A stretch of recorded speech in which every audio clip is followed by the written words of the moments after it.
Hi, everyone. Welcome to a very special edition of Kosher Sex with Rabbi Shmuley and Chana. And what an honor, what a joy to have a world-renowned celebrity, television legend and icon, the one and only Steve Harvey with us. He makes us laugh. He lifts us up. He inspires us. His range is just phenomenal. He does everything from the Miss Universe pageant to Family Feud, Celebrity Family Feud, and international best-selling author of Think Like a Man, Act Like a Woman. And that's one of the things we're going to zero in on. But before I say any of that, Steve, my daughter Chana was just telling you that my mother, who lives in Miami, is, without exaggeration, your single biggest fan. Her name is Eleanor, and she watches you twice a day. Who watches a guy on TV twice a day? In the kitchen and the living room. Yes. It's like echoing family. Yes. You have infiltrated every room of the house. So, yeah, if you give her a shout out, I'd get a lot of brownie points with my mom. Her name is Eleanor. Okay, here's the deal. To my greatest fan residing in Miami, to the woman who I adore more than any other fan on this planet, I want to thank you for watching me every day. Keep both TVs on in the kitchen and the living room. Dominate the airways with Family Feud. Know that I love you. I'm glad God put you in my light. I thank you from the bottom of my heart. And Miss Eleanor and I am now a huge fan of yours, your son, your granddaughter, everybody. So now I'm in the family. So thank you very much. And that's from Steve Harvey, straight to you, Miss Eleanor. Whoa, whoa. Now you've overdone it. She's now gonna like adopt you and kind of marginalize me. Freak out. Okay, the one and only Steve Harvey's with us. Act like a lady, think like a man. I remember when it came out in 2009. You dominated the New York Times bestseller list. You were at #1 for like more than a year. It was what we Jews call mashuga. That's like crazy. 64 weeks on #1 New York Times bestseller.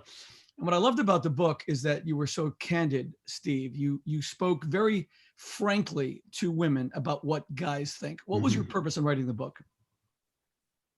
Well, you know, it started off with, as you're sitting here with your daughter, it started out simply because of my oldest daughter. I have twins.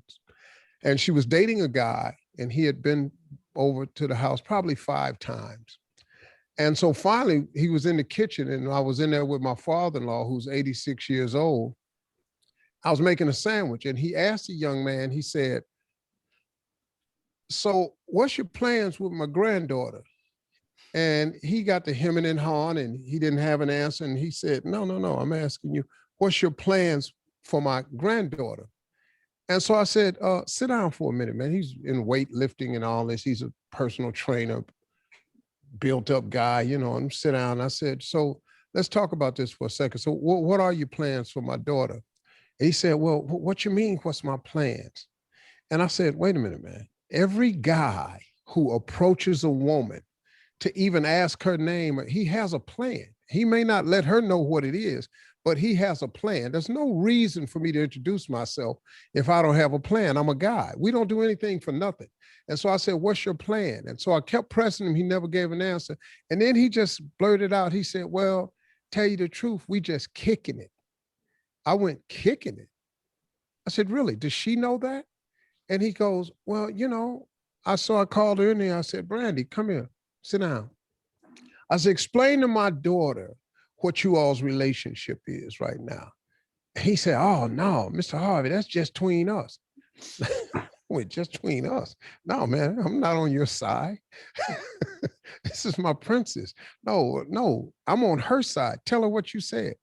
And he said, well, I just told your father and your grandfather that we just kicking it. And her face cracked. And it broke her heart. And so a week later, she said, Dad, how do you know to ask that? I said, because I'm a guy. She said, but you've told me, but what should I have asked? And I told her a series of stuff to ask. And she said, Dad, you know how many women don't know that? I said, well, you know, I tell you all the time and come and talk to me about these guys. And you never do. So now I had to talk. And so she said, you ought to write a book. And that was it. The book was born. And the title was very simple. I implore women to act like a lady, never stop being a lady, But you got to start thinking like men. You got to understand the thought process that drives a man. And that was the book. You know, that's an incredible story, because if I had done that with my daughter Hannah, who runs created the Kosher Sex Company, and if I had done that with a guy, I would be filled with something from Smith and Wesson right now. I'd be like gasping for air. She would have shot me. You still try. She would have shot me. You must have an incredible relationship with your daughter to have pulled that off. Hannah, would you have let me do that with one of your suitors? Definitely not. But I'm surprised that guy actually. Oh, she was mad. I would also be mad. Yeah, I'm surprised he admitted that to you. That he said we're kicking it. That's definitely not something you tell the father. No, but see. Yeah, but see, what's really stunning is that he won't tell it to you. He thought that you had some kind of like. And the other stunning part is you don't know how to open that conversation with the guy to get at what his purpose is. And that's what's the purpose of the book, to teach women the questions to ask early on so you can know, because every woman has the right to know where this is going. You shouldn't be in a relationship with a guy and just blindly go along to his whim and wishes to see when he decides he wants to get married, when he's going to give you a ring, or even if he's going to give you a ring. So, okay. I mean, you know, my daughters have gotten angry with me several times, all of them, all 4 of them. Oh, but I don't care. My job is to protect my daughters. I don't care if you like me for it. That's okay. Oh, God. But I'm not going to let this guy walk on you if I can stop it. Yeah, you know what?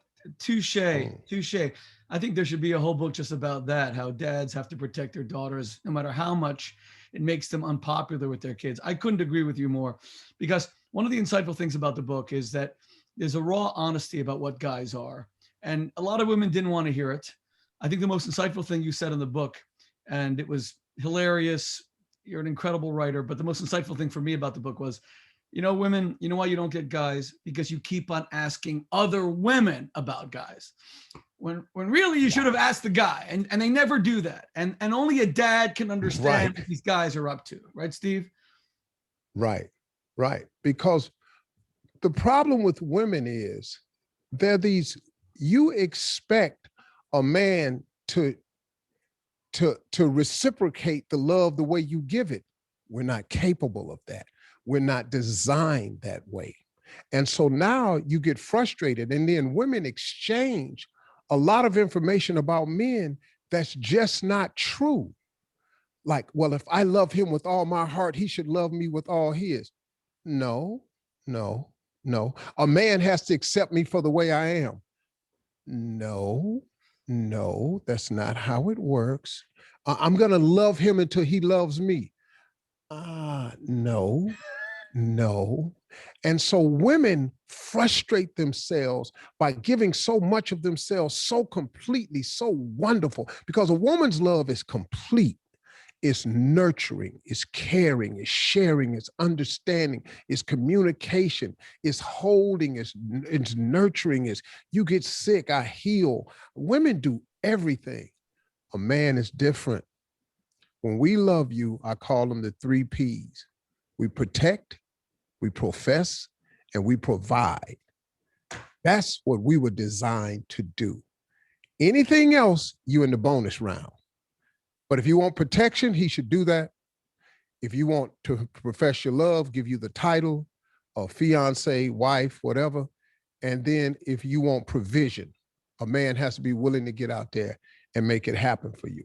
And those are the 3 ways we show it. Everything else is bonus. Well, in order to establish those 3 Ps, let's go to your 90-day rule. Like, how's a woman actually supposed to know whether the guy is kicking it around, or he's a player, or like, oh, so your 90-day rule, let's talk about that for a second, Steve.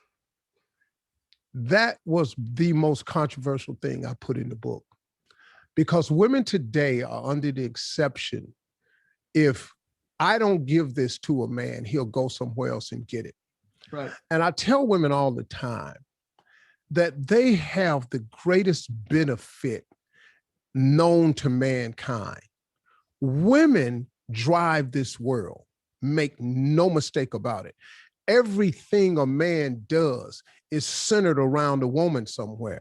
The only reason I went to school, The only reason was because I figured if I got a good enough education, I'd make enough money, and then I'd get the woman I wanted. The only reason I paid sports was because on Fridays I could wear the leather jacket, and all the girls knew I played on the team. The only reason I bathed is because I'm around women. If I was never around women, why am I bathing? What do I care? It's everything, man. It's the reason I make money. The reason I've ever bought a diamond, the reason I have a swimming pool, the reason I ever try to buy a nice house, it's because of a woman somewhere.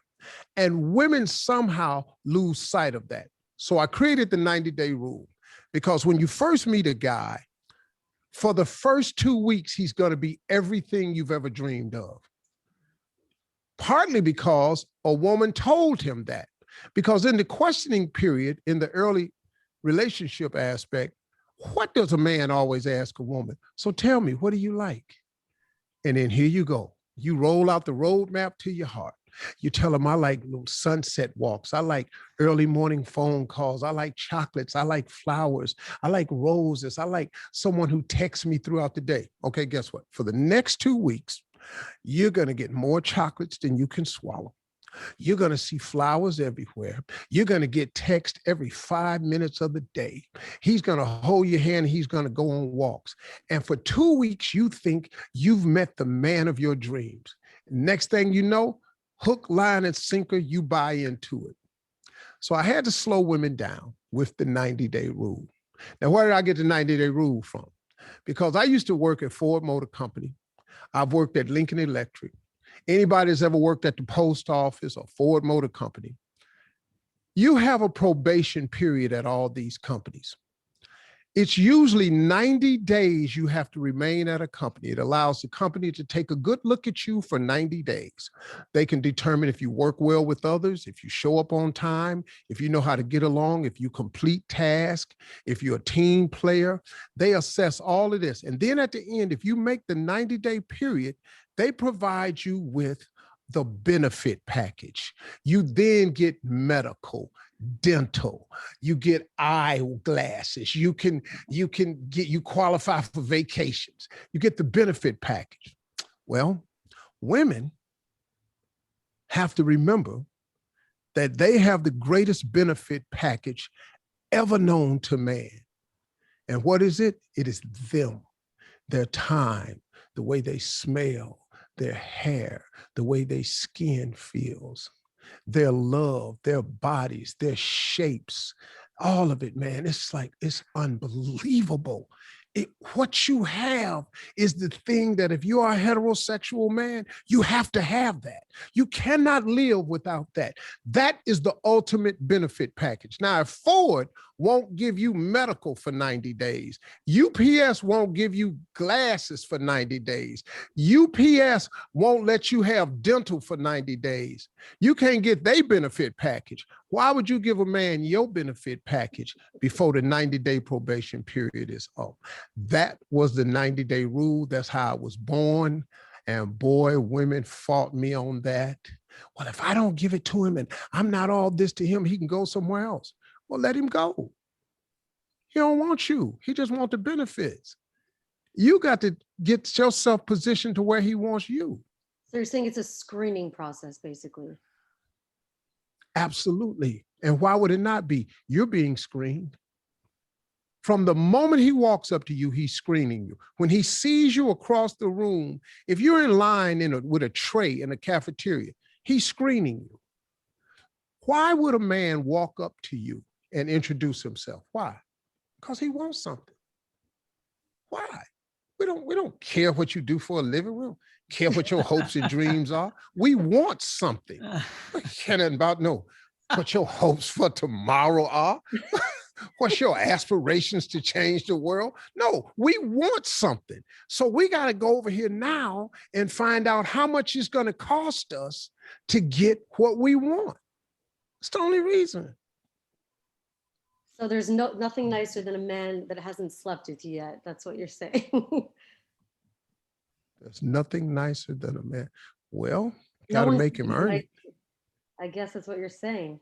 Well, But no, Steve, I gotta be- if I can chime in for a second. Look, Steve, all I can say is a father of 6 daughters, and who's got 6 daughters? Thank God, very few guys in the country. I always tell my daughters I'm part of some elite club that I'm unaware of with 6 daughters.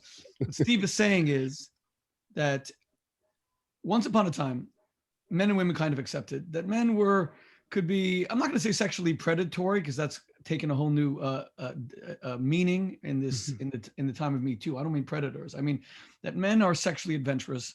Everything Steve said, they love the scent of a woman. Napoleon wrote about Josephine, that he couldn't wait to see her after the Battle of Marengo in Italy. That don't bathe, he wrote to her, because he wanted the scent of Josephine. They love the sound of a woman. A woman's incredible voice, let alone carnal pleasures from a woman. But what Steve is saying is that when men want to get that, they're prepared to do a lot of bamboozling. They're prepared to do a lot of shimming. They're prepared to do say a lot of stuff that they don't mean. And it's quite amazing that women drop their guard. So once upon a time, women knew to try to filter that out. That's what courting was about. Or as Steve did with his daughter, dads were a lot more involved in dating rituals, and they kind of did screen men. Now we don't do that anymore, because women convince themselves that they can be just as sexual as men and compartmentalize their emotions and commitment from their bodies. Like, I can cut myself in half and have this incredibly intimate sexual experience with a guy and feel nothing. But I've always said, Steve, I don't believe that's true, even anatomically, even physiologically, because guys, their private parts are on the outside of their body, and they find it very easy to treat sex as doing something to someone else. But for a woman, sex is a literal sharing of the self. Quite literally is a sharing of the self. So that compartmentalization is much more difficult. Women have tried to do that since the 60s, the sexual revolution. I think it's failed, because I see so many women who've started to hate guys. They become very cynical about guys. They become man haters because they've been hoodwinked so many times they think all guys are jerks. And you're saying, no, use the 90-day rule to find a gentleman. And look, women are right. They're deservedly so.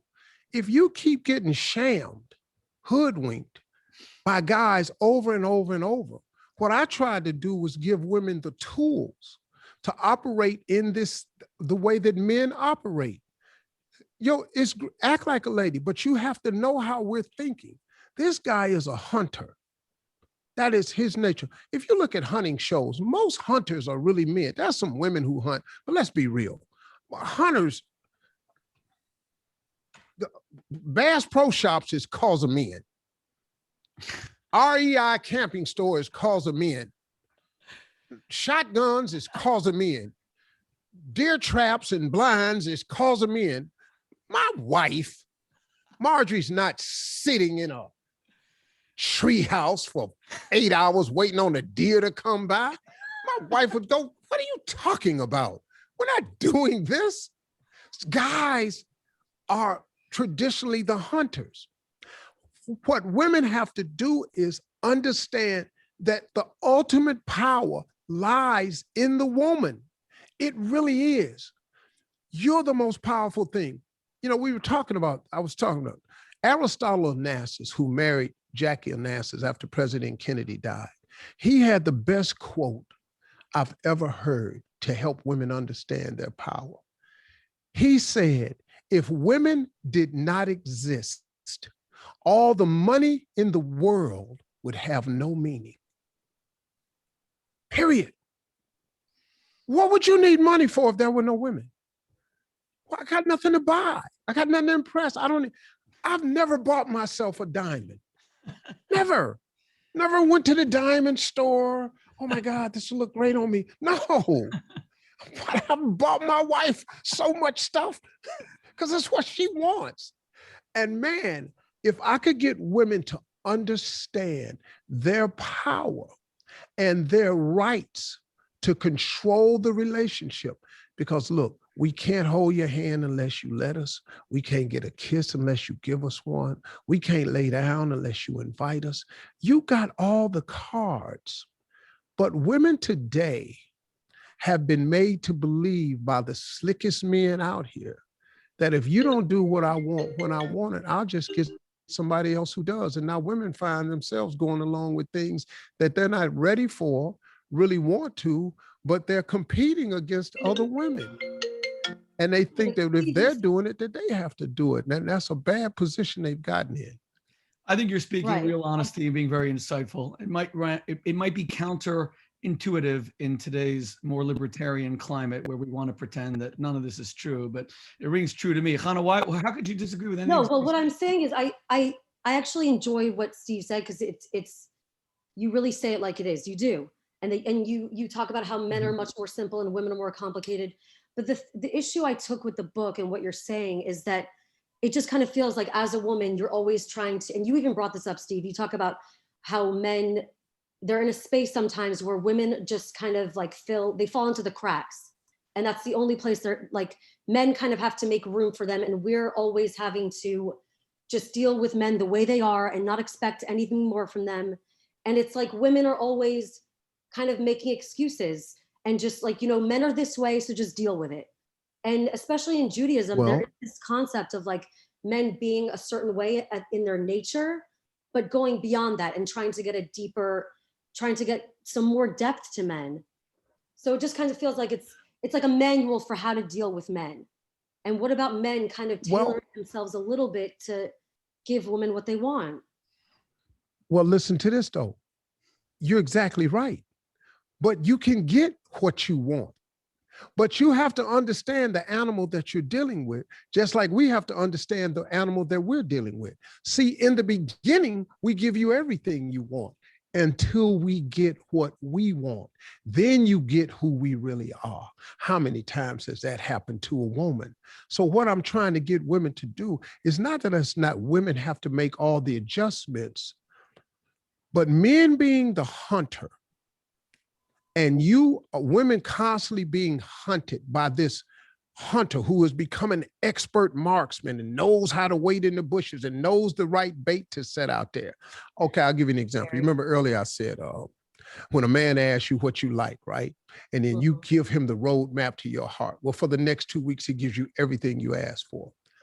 In the beginning of a relationship, when a man asks you what you like, there is a chance for you to grab the horse by the reins here. And you go, well, this is your chance to set your standards. So instead of giving him the roadmap to your heart, here's what you do. So tell me what you like. You say, I like a man who's punctual. I like a man who's caring. I like a man who's chivalrous. I like a man who's kind. I like a man who's trustworthy. Now you're giving him the answer to the question, but you're also telling him a set of standards that you have for yourself that you're wanting some man to meet. And then without telling him how to be chivalrous, kind, courteous, loving, respectful, you now allow him to demonstrate to you what is his definition of all those things you asked for. And you've now set your standards in place. And so now you can become non-accepting. Example, I'm coming by to pick you up at 7:30. 7:45, you don't hear from him. 8 o'clock, you don't hear from him. 8:30, he at the door. Oh, I made it. Okay, well, let me get my coat. No. The date was 7:30. You didn't think to call me at 7:35 and say I'm running late. You just, an hour, you pop up, that's unacceptable. Yeah. I'm a little tired right now. I don't really feel like it. We'll just make another date.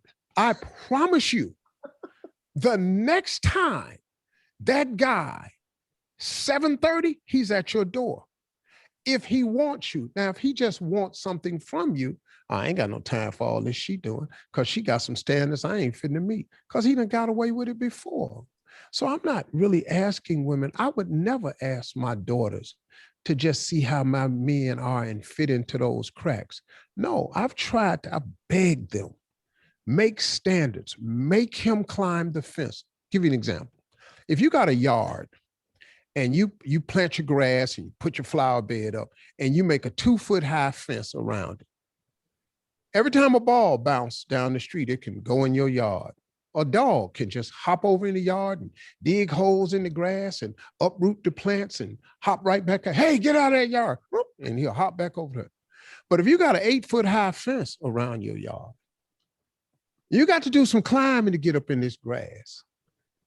Men are just like the dogs that hop over in your yards or the kids that play in your yard. It's harder to climb over that 8-foot fence, tear the grass up, play in the plants, and then climb back over that fence and get out. No, because it was hard to get in there. The harder it is for a man to get to it, the more he appreciates it and the better he treats it. And people will start walking by looking at your yard and go, wow, her yard is so well kept. Well, she got an 8-foot high fence over here, partner. And it's not available for everybody to come play in. So you got to look at what God did. What this thing that you have. I don't know if I can tell you this on this show or not, but the show is called Kosher Sex. So here's the sex part. You can pretty much that say probably ain't that kosher. So here it is. Women, God gave women a particular item that they all have. It's the most incredible item ever invented, ever known to mankind. Nothing is more special than this item that you have.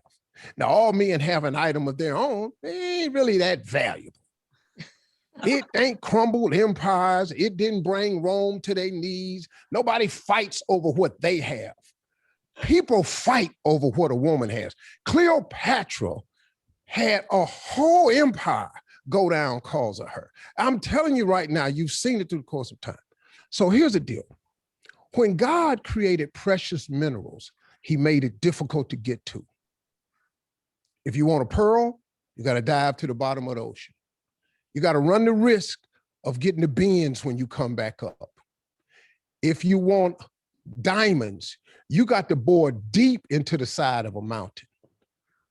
You don't know where it is, but you got to dig until you hope you get there. If you want oil, you got to dig down into the ground. You don't know if you're going to hit it, but you got to at least, you know it's down there, so you got to try. And he made every precious mineral hard to get to. Diamonds, oil, pearls. He made it difficult to get to.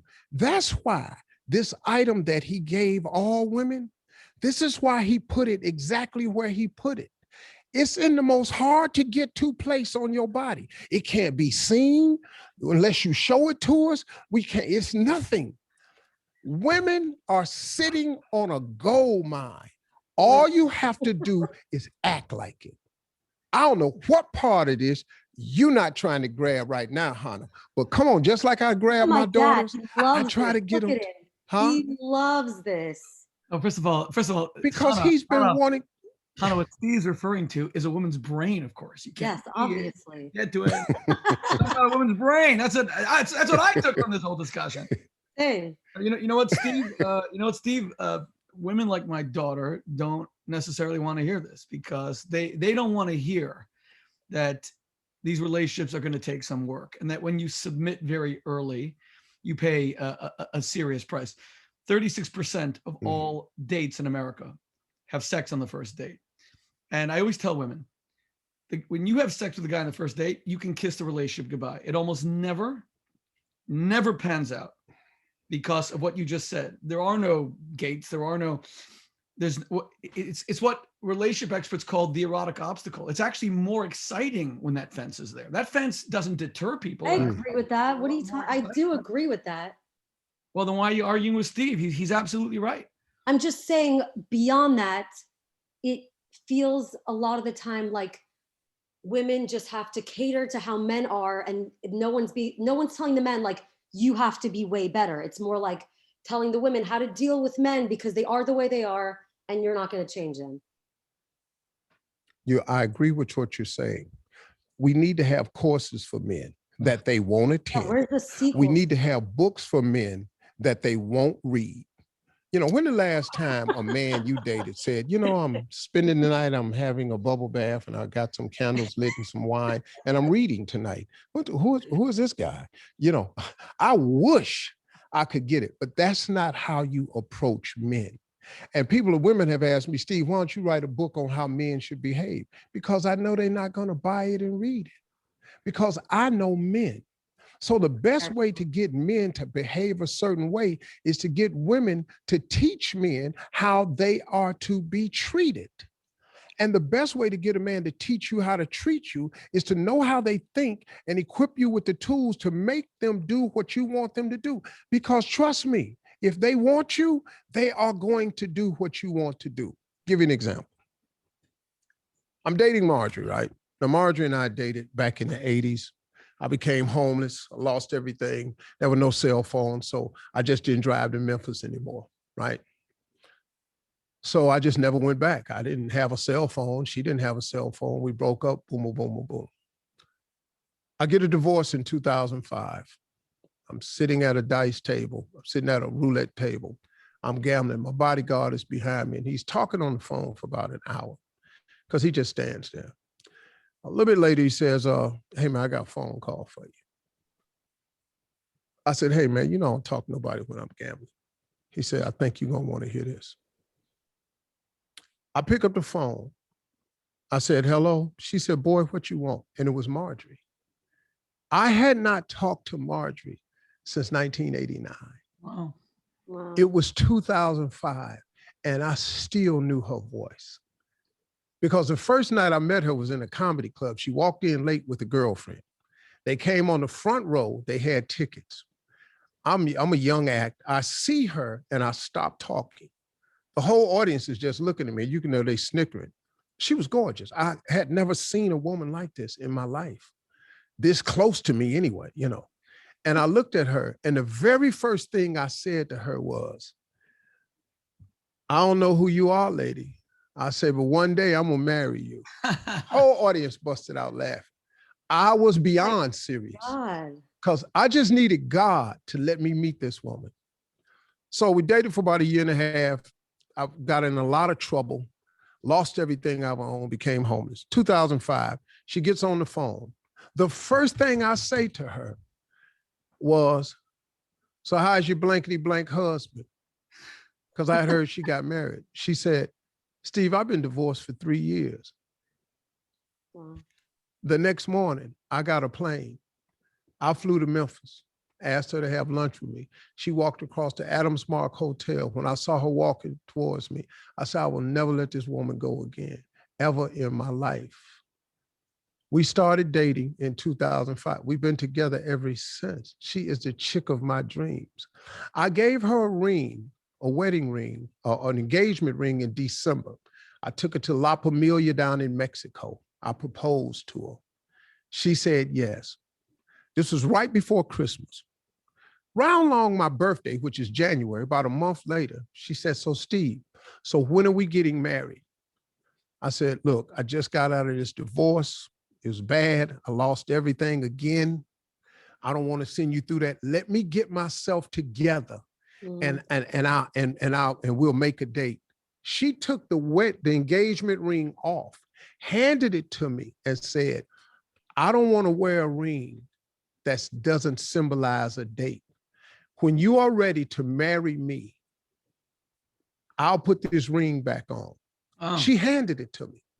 Wow. I took that ring back off, slid it right back on her finger and said, you named the date. 2 days later, she said, June 24th. June 24th, we got married because that's what Marjorie said she wanted. And I wanted her more than I've ever wanted anything in my life. Wow. So I gave her what she wanted. And she controls me that way. Sorry. I make all the money at our house. She controls me. She gets everything she wants out the deal because she knows her value. And she gets what she wants. And I want to make her happy. I mean, look, how did you get your dad? Why is he this great father that you still talk to? Oh my gosh. Because some woman somewhere. I want us to tell her that. Some woman. I know that. What are we talking about? Got him to do right. He ain't always been the rabbi. Come on now. Before you the rabbi, you got to be something. You know, God got to save us from something.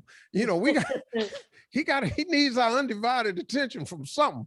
So before he was a rabbi, who was he? You know, you ain't 2 years. I don't think you can't be a rabbi at 2. No, you can't. You know, Steve, in our last conversation, I was talking to a lot of people about this. You know, we just gave you a special award for the foundation you and Marjorie run together, and you've touched 6 million souls in education. So we discussed all that. It was amazing. And people were very moved People were moved by your acceptance speech. But what I said to everybody is, I'm just like astonished, gobsmacked, just how spiritual and godly Steve Harvey is. Like every word is God. And so we were talking about that. And there's even a godly message in really what you're saying, because Chana's saying, wait a second, I have to be kind of the gatekeeper to make sure that a guy's a gentleman and he's not a jerk. I mean, I just want to go out on a date. I now have to be kind of like the security guard to make sure he doesn't get into the garden. And yeah, it's exhausting. The truth is, from a God perspective, all of us are comprised of two things. We have a body and we have a soul. And what you're saying very insightfully is that very often men can act motivated only by the body. And that's what, evolutionary biologists would tell you, that their main interest is, the distribution of the gene pool. That's why they want to be sexual. They're motivated by forces that they can't even control, that it's, that they're only the body, and it's only about sex, and it's only about being carnal and bedding women and then moving on. But the truth is, there's also a soul, and we're divided into those two. Your technique allows women to determine whether men are behaving physically or kind of spiritually, if they're acting out of the soul's need to be intimate. What you described, what you had with Marjorie, is this intimate connection. And you spotted it instantly, that she was a soulmate. She wasn't a girlfriend. She wasn't even just a wife. I'm going to marry you one day, but she was a soulmate. That there's this, and I think men are intimacy seekers. I think men, I know that, biology would say that none of us are monogamous and we just want to have as many sexual partners as possible. And the body part of us, that's probably accurate. But the soul part of us wants intimate communion with one person. We want to be understood. We want to open up. I said before, what are the 3 P's again? Because that was brilliant. What are the 3 P's a man gives to a woman? Profess, protect, and provide. So the profess part is very insightful, that we want to actually share of our most intimate self. And I think we are intimacy seekers, but I think it's more of our soulful motivation as opposed to just our physical motivation. So Chana, what Steve is not saying that all men are jerks and all men are dogs and all men are primates, and you need to like train this gorilla how to behave like a gentleman. What he's saying is that men have different motivations. And if you want the higher motivation to come out, then you have to have some standards. Is that a kind of a little bit of a fair summary, Steve? That's about it. Hannah, if I were talking to you, which I am, I'm looking at you. You're an attractive young lady. You don't have that problem. So you have the package, right? Okay, so now here's the deal. You are the gatekeeper of your body, and your heart is yours. Just like I'm the gatekeeper of mine, your father's the gatekeeper of his, your mother's the gatekeeper of her. That's your body and your heart. It belongs to nobody else unless you give it to them. So you are the gatekeeper. That's not an odd responsibility. That's yours. Everybody has that responsibility. That's a good way of putting it. Yeah, for sure. Right.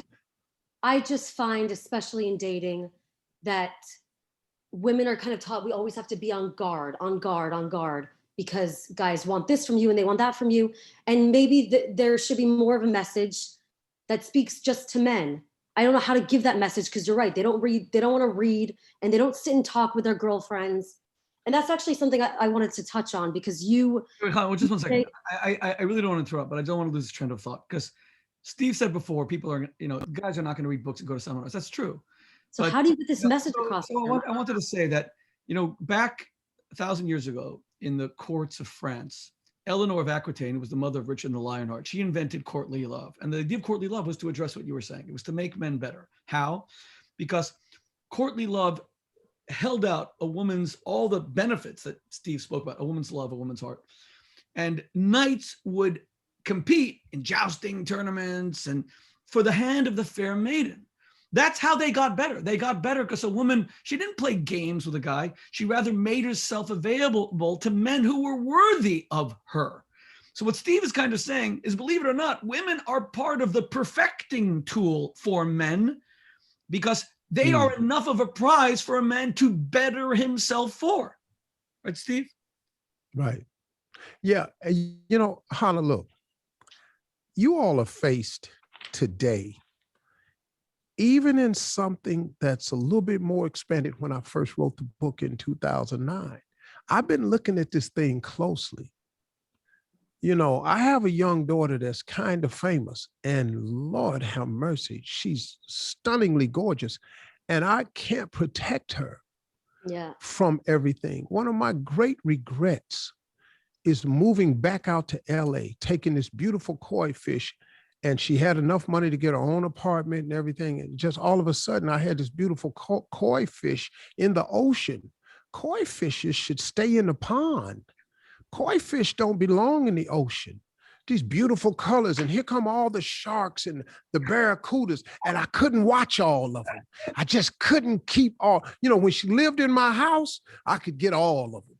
Oh, you ring the doorbell, partner, my office is right by the door. Come on in here, young man. Let me talk to you for a little while. Oh man, I done rousted a bunch of guys out, but she had her own place. And I watched her suffer. I watched her try to get it right. And I discovered something since I wrote the book. Young women today are up against it doubly.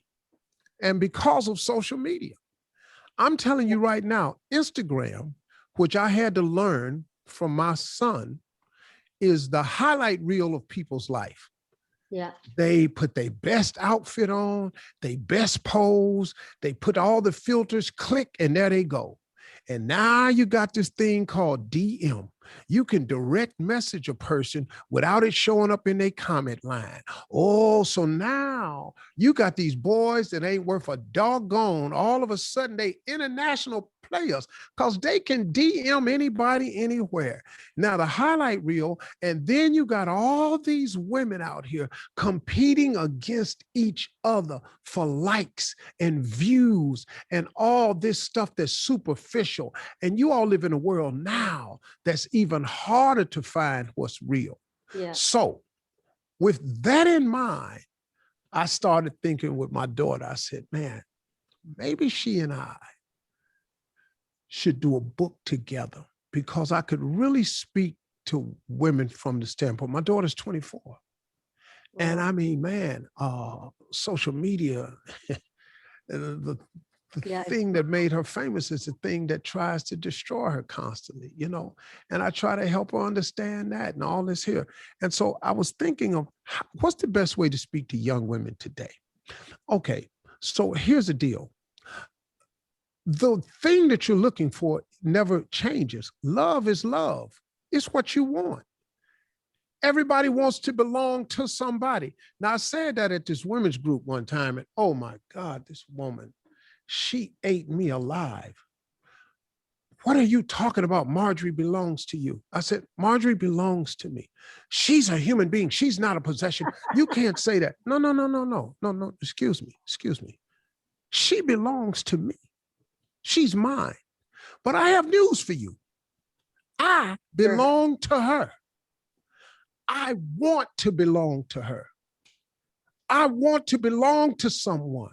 So she wants to belong to me. You can have all these newfangled ways of doing stuff if you want to, but love ain't finna go out of style. Love is love. Who don't want to be loved? I just want to be somebody. You want to be special to somebody, but you still are the protector of your heart and your body. So you have to watch this. Now, you can train a man how to treat you. And I'm sorry, but that's just the way it is. If you don't train him how to treat you, then you're going to get used and abused because they are out here to do that. Why would they not be? It's so many of you out here. You outnumber men. So men have figured out a way to do like your dad said, conquer as many as they can when they want to and make it about a physical thing. But it can't be just about a physical thing with you if you don't want it to be.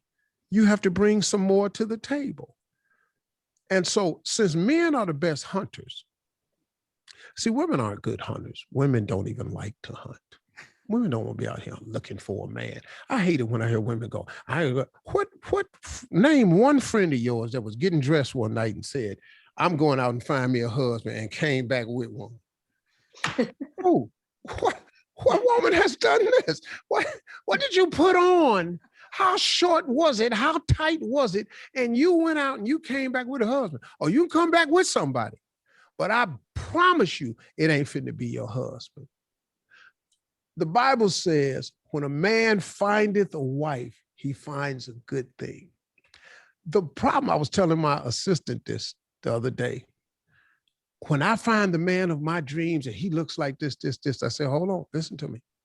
When you do see the man of your dreams, the only way this is going to work is he's got to look at you and see the woman of his dreams. If that two things don't connect, which has always had to connect throughout the course of time.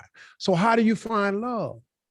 You guard your heart, you know how men play the rules, and you establish yourself with a series of very high expectations and standards. And some man is going to meet you there. I promise you that. As long as he knows, is this how high I got to jump to get over this fence, then this how high I'm finna jump. If they don't want to jump over the fence, they can't get in the yard to play. And that's just you. Don't get tired of doing what's right. That's what happens to y'all out here. Y'all get tired of what's doing right, and then you fall for anything. Now you're mad. All you had to, you know what you want. You look, there is no man that's everything.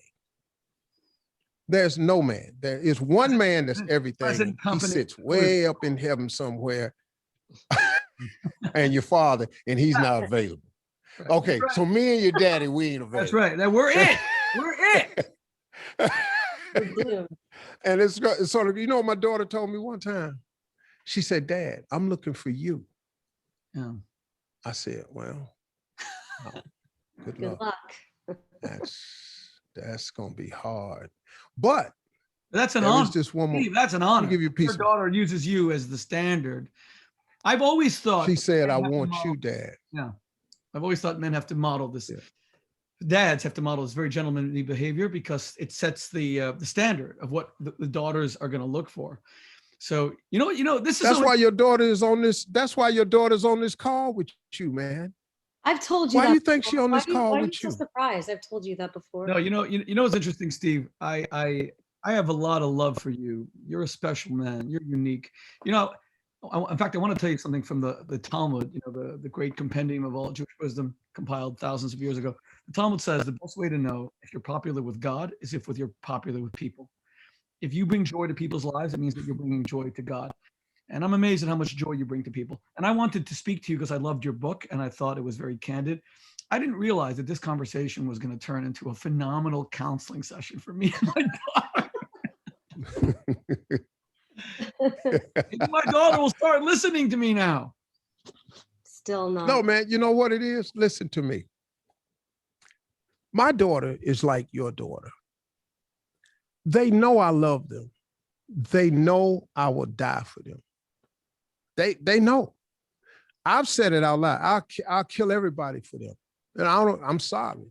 That's just me. It ain't, you got one bullet in your gun, you come in my house, you're going to have to use this on me. I promise you that. You're going to have to take that one bullet for me. My daughters know that.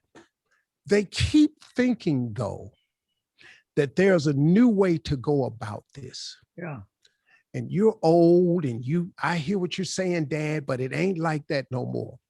But the problem is, love is the exact same that it's always been. And as long as you don't allow anybody to redefine it for you, love is the same way. Boy meets girl, they make eye contact. Boy wants girl, he'll do anything for that girl. And you got to stay at those standards to make sure that happens. Your soulmate is walking around somewhere. The only reason you have not met your soulmate to this day is because you are not prepared or ready to receive him. It is as simple as that. Why would God create your soulmate and never allow you to meet him? Because you're not prepared for him. Stop thinking you don't have a say-so in this. Stop thinking men have control of this, because I got news for you. We really don't. We ain't got control of nothing. I don't even have to tell my wife. My wife is smaller than me. She weighs 100 pounds less than I do. She makes 100% less money than I do. She is the most powerful person in our house. My sons can't talk back to her. My sons can't say anything disparaging to her. The girls bet not, because she got a whole nother relationship with them girls. She snap, crackle, pop on them girls. But them sons are raised the same way I was raised. You know, I use profanity when I talk quite often, right?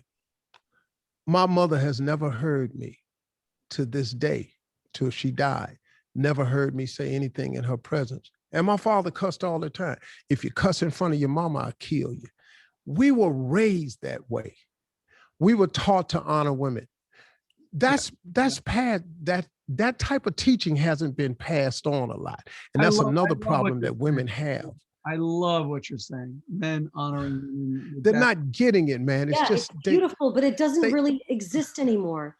He's saying it exists if you have standards, so that men need to become gentlemen in order to date you. That I'm on board with, obviously. But I'm saying men, like the way that you say men are hunters, I really don't believe that we live in a time that if a man, that's how love works, that a man sees a woman and nothing is going to stop him. Men are not as proactive anymore. Like you said, there's so much. Excuse me. Yeah. Hannah, listen to this.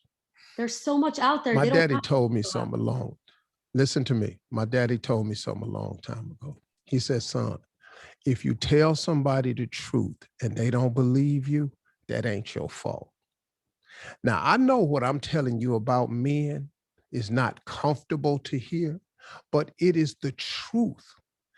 They are that way. They've just been allowed not to have to be that way, but they will get right back in line.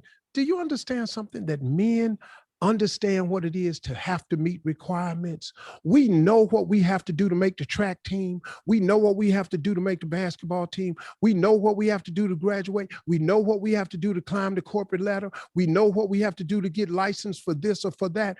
We know that. When women stop making the requirements, we stop meeting them. What has happened is, because you all are so frustrated with the way men are, you've lessened the requirements. You don't do that. It's a very simple thing. He wants you. This how much it costs.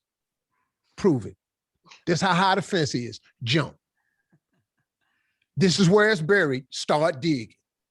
You want the diamonds? Get your trucks out. No, but it is true. Ain't no pearls in the sand. Yeah, Steve, but it is true what Hannah's saying, that it does kind of take a sisterhood. You know, in the same way that Hillary Clinton wrote that book about child rearing called It Takes a Village, that it's not just parents, it's like a whole society, community. Hannah's kind of saying that if one woman has standards, that makes a guy be like a gentleman and treat women properly, but other women have far lesser standards, and that guy's going to say, oh, I don't need this. I could, you know, I can go to a woman who doesn't have such high standards. So it's kind of, your book has to work almost collectively, influencing not a kind of woman, but womankind, like all of them kind of accepting, you know, if we want men to kind of change, then we have to elevate our communal standards, our social standards. It has to be more of a sisterhood. And, you know, she's absolutely correct. And I've noticed a big change, like I said, since 2009. I understand what these women are up against today. I understand. The only thing I can give you to combat that is the information about how men really are. And we are at the core who we are. Now, you're absolutely right. If you don't do this and some other woman will, but guess what? He's not the one for you. Yeah. Now, it's a hard dance to have sometimes. You got to dance through so many to get to the one you want. But that's what it is. Success is hard. It's not really easy. Anything. You got to kiss a lot of frogs to get to Prince. I dated a lot of women to find Marjorie. I made a lot of mistakes to find Marjorie. See, it ain't just women that make mistakes, because women are like elevator buttons. They can take you up or they can take you down. If you get the wrong one, partner, as a man, you in a world of trouble. And I have selected the wrong one before. Trust me, when I was homeless, I fell in love with a woman because she had an apartment. I love you. Wait a minute. You have a bathroom? I love you. I love you. Oh my God, she has a key. She has a key to a door. I love you. I love you today. And guess what? I paid for that. I paid in spades for that one, man. Men make a lot of mistakes too.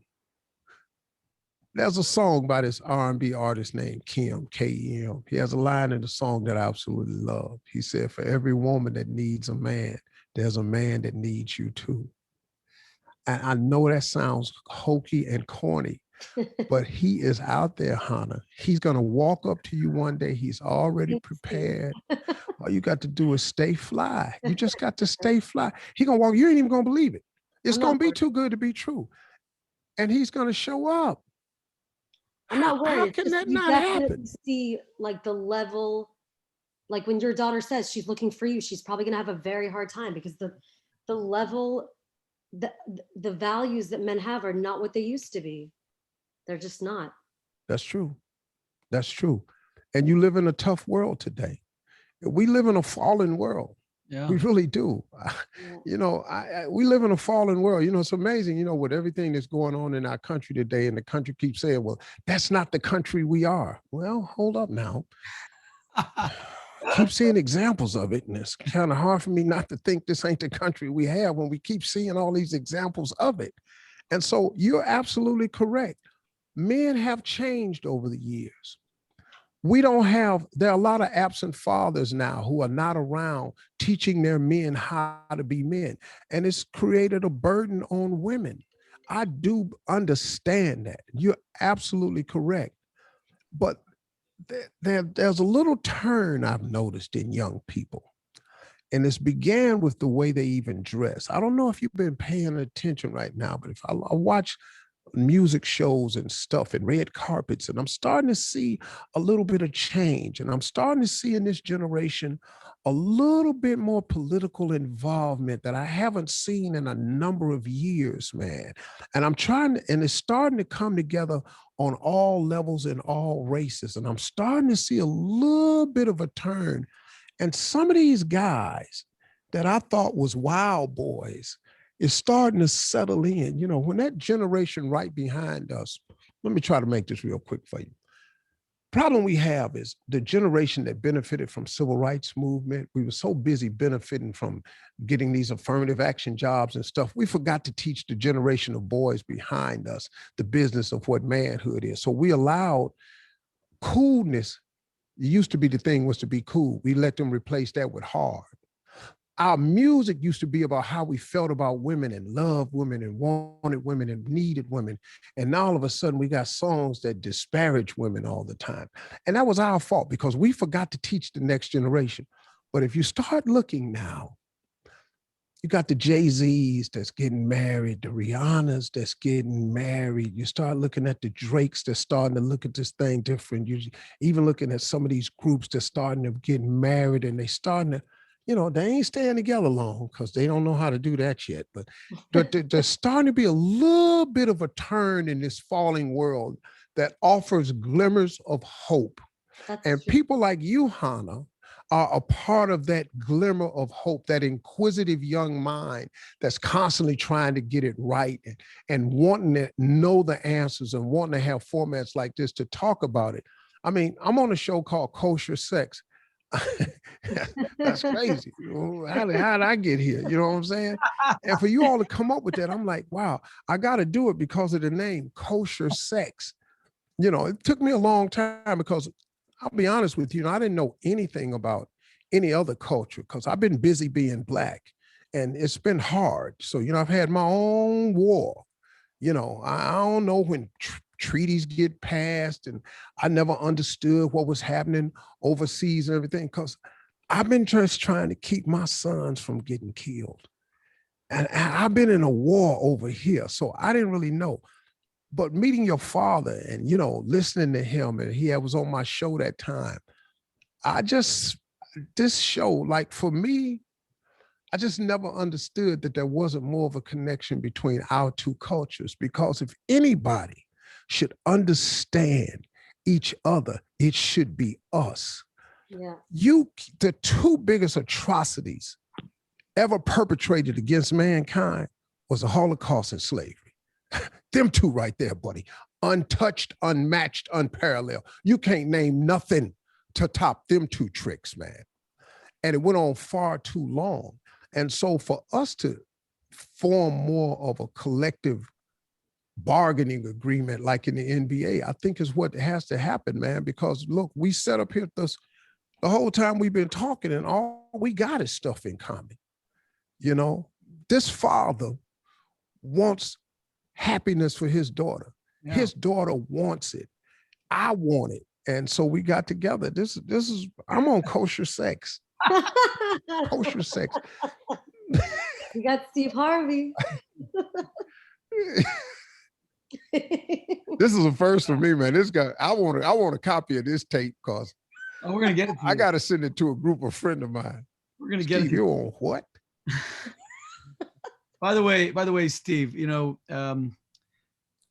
ever since I was a boy, and you know, my parents divorced when I was a boy, and my mother worked at the Union Pacific Bank in Los Angeles at the Ambassador Hotel of all places. It was knocked down subsequently. It's where Robert F. Kennedy was assassinated in the summer of 1968.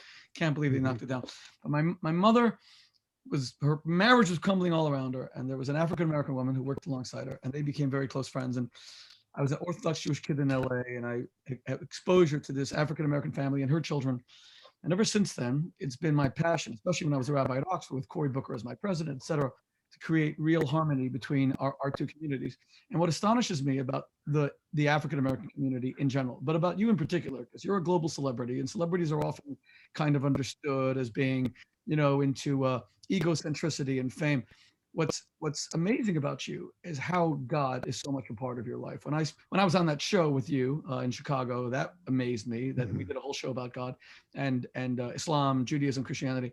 But even in our subsequent conversations, your attachment to God is so available, it's so immediate, it's so present, it's so real. And it's actually very inspiring. And I've been talking to everybody about it, but it's a hallmark of the Black community. I mean, the civil rights movement it was really a religious movement. We call it a civil rights movement, but it took place in Black churches with reverends and pastors leading it. All the civil rights, most of the civil rights still today, all their names are reverend, et cetera, et cetera. Martin Luther King never had any title except reverend. I mean, doctor, because he was a PhD, of course, but he was the Reverend Martin Luther King, his father, Martin Luther King Sr. And you really embody that Godfulness that I so admire and appreciate. And I think you just said it, slavery and the Holocaust were the two great historical abominations and historical crimes. And what got both communities through it was this inability to suppress our faith, that we always had this faith, that we're not two communities that are united through a shared history of persecution. We're two communities that are united through a shared history of spiritual promise. We all believe in redemption. And it was providential that the last speech Martin Luther King ever gave on April 3rd, 1968 at Mason Temple was the mountaintop speech. So we're going to all climb this mountaintop and we're going to get to the promised land. And he didn't know that he was going to die the next day. But that was his last speech. Right. That really sums it up, this hopefulness. And even what you said today about relationships, about men, about women, it really is a hopeful, optimistic message. It's saying, if you're saying to women, if you value yourselves, if you have self-esteem, if you take yourselves seriously, and if you appreciate yourselves, you will expect men to appreciate you, and you will filter through all the noise, and you will find a gentleman who's a soulmate, who's a husband, and you'll have what you and Marjorie have. It's a beautiful message. I endorse it, and I can't thank you enough for being with us today. Thank you, man. Thank you very much. Hannah, I hope I said something you sure today. Did. I know I did. I saw the little glow in your eye. I got you, and you get it. And you're a very bright young lady, and you get it, and you're inquisitive, and that's what you got to do. And you challenge the questions, and you want to know, and that's what it is. And I think it's a bright future for you. And, now when you meet him, you got to invite me to the wedding. For sure. You're invited. Okay, Steve. That's the deal. I really appreciate y'all having me today. And I really, really enjoyed this. I'll see you later, Steve. It's been like 3 hours on Family Feud. Thank you very much. Tell Miss Eleanor I said hello.